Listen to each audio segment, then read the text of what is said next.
राधे राधे दोस्तों, स्वागत है आपका हमारे YouTube चैनल सभी मानव पे। तो दोस्तों, कैसे हो आप लोग? मैं आशा करता हूँ आप सभी अच्छे होंगे और भगवान श्री कृष्ण की कृपा आप सब पर यूं ही बनी रहे। तो दोस्तों, आज हम जानेंगे हिंदू धर्म में आखिर अंतिम संस्कार में शामिल होने के बाद नहाना क्यों आवश्यक होता है और क्या है इसके पीछे का धार्मिक तथा वैज्ञानिक कारण।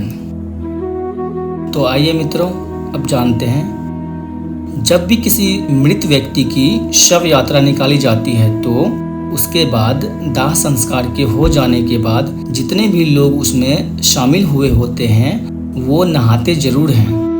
क्या आप जानते हैं कि ऐसा क्यों होता है? आखिर दाह संस्कार हो जाने के बाद लोग नहाते क्यों हैं? किसी भी इंसान का अगर जन्म होता है तो उसके बाद एक ना एक दिन उसकी मृत्यु का होना भी तय होता है। जन्म और मृत्यु ये तो जीवन का ही एक हिस्सा है। जो दुनिया में आया है उसे दुनिया को छोड़कर जाना भी है। कोई अमर होकर आज तक नहीं आया। जब लोग जन्म लेते हैं तो वो धर्म के रीति रिवाजों के बंधन में बंध जाते हैं। फिर जब तक लोगों का जीवन चलता है वो तब तक धर्म की सीमा में रहकर ही काम करते हैं।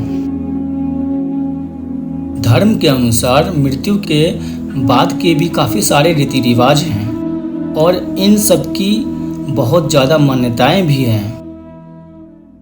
जैसे अगर किसी की मृत्यु हो जाती है तो अगर आप उनके अंतिम संस्कार में शामिल होते हैं तो इससे बड़ा पुण्य का काम कोई और नहीं है। साथ ही अगर आप मृत शरीर को कंधा प्रदान करते हैं तो इसको भी धार्मिक दृष्टि से बहुत ही पुण्य का काम माना जाता है।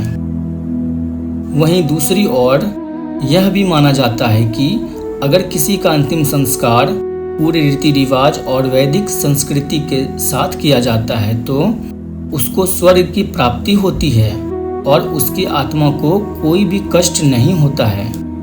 परंतु अगर रीति रिवाज के बिना किसी का अंतिम संस्कार कर दिया जाता है तो फिर उसकी आत्मा को मुक्ति नहीं मिल पाती है और वो भटकती ही रहती है।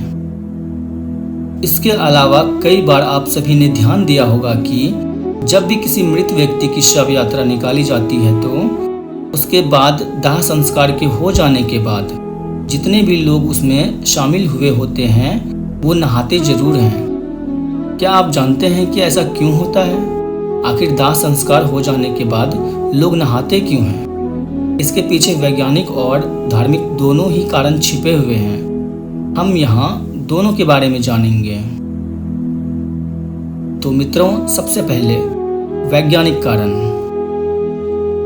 आजकल वैसे भी लोग धार्मिक चीज़ों में ज़्यादा विश्वास नहीं करते हैं और हर चीज़ को वैज्ञानिक दृष्टिकोण से ही देखना पसंद करते हैं। जितने भी आधुनिक काल के व्यक्ति हैं उनमें से ज़्यादातर लोगों का यह मानना है कुछ भी अगर देश दुनिया में घटित हो रहा है तो उसके पीछे कोई ना कोई वैज्ञानिक कारण अवश्य ही होगा।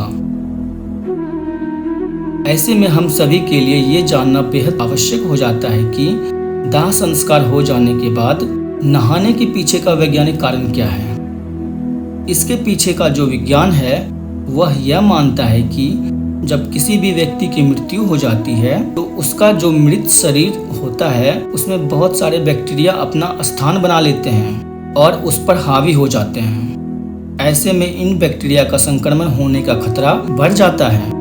ये फिर दूसरे लोगों के शरीर में भी पहुंच जाते हैं। शमशान तक पहुंचने तक शव यात्रा में शामिल लोग कई बार मृत शरीर को छू लेते हैं जिसकी वजह से संक्रमण होने का खतरा भी बढ़ जाता है। इसलिए अंतिम संस्कार हो जाने के बाद नहाना बेहद जरूरी माना जाता है। इससे शरीर में कोई भी बैक्टीरिया प्रवेश नहीं कर पाता है और साथ ही नहाने से जो भी कीटाणु आदि होते हैं वो सब पानी के साथ बह जाते हैं। ये तो था वैज्ञानिक कारण। अब जान लेते हैं धार्मिक कारण के बारे में। हिंदुस्तान एक विशाल देश है। यहाँ विविधता में एकता देखने को मिलती है। विविधता से ये मतलब है कि यहाँ अलग अलग धर्म जाति के लोग एक साथ रहते हैं। अब जितने भी धर्म होंगे उन सब की अपनी अलग अलग परंपरा और रीति रिवाज तो होंगे ही।